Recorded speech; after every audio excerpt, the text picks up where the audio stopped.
All right. The population has a mean mu and a standard deviation of 12. A random sample of 800. Now, see the way it's not individual score. It's an average of 800 people. Yeah. From this population mean has 63. Find the 95% confidence interval. Okay. So here's how you do these ones. You get your X bar and you do plus or minus. Now, remember what we taught you a long time ago about the empirical rule, okay?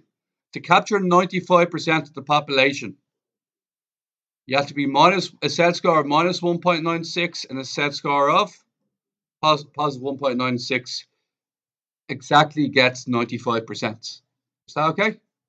So what we're going to do is we're going to do the average and we're going to go out 1.96 standard errors either side, okay? And the standard error being mu over sigma over root n. And that's all we got to do. So what do you think I put here? What number do you think I put here? What? 63. Plus or minus 1.96 times what? 12 over root 800. Into the calculator with it. And you should get 62.17 is the lower one. And then the higher one. Yeah, we're going to use mu. Because we're going to be talking about the mean at the end, okay? So the mean should be somewhere. It says confidence interval for mu. So we're using our sample mean. We're using we're using the average of our sample to try and predict the average of the population. And what's the other score, anybody? 63.83.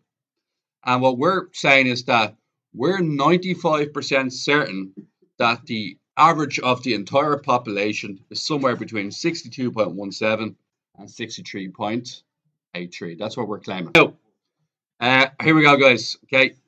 70 packs of butter selected at random from a large patch delivered to a supermarket and weighed. The mean weight was found to be 227 and the standard deviation found to be 7.5. All right, no hassle. 227 plus or minus 1.96. 7.5 root 70. Okay, what you guys your two answers?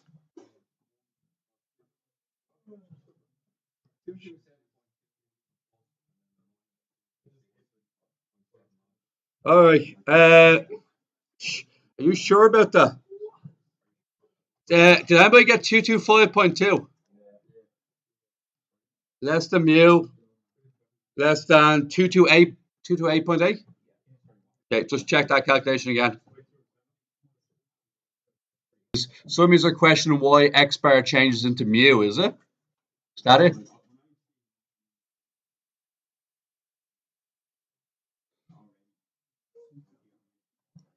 You're not asked for a set score though. You're asked for the 95% confidence interval, which is this formula here.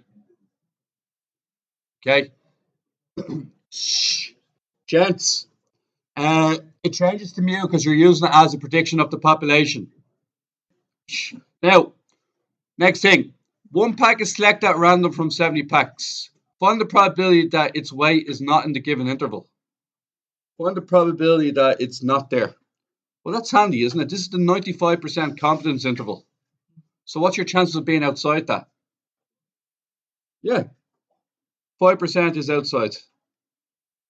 So it's in the wording. It's very handy as well.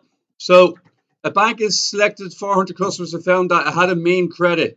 Now, Packer, once again, it's in the wording. They took the 400 customers and they had a mean of 280. That means we're not talking about mu. We're talking about X bar being 280 because it's a mean of the people we interviewed. Okay? And the standard deviation 105. Give the 95% confidence interval, no hassle. It's going to be X bar plus or minus 1.96 sigma all over root n. And then what do we do there? Yeah.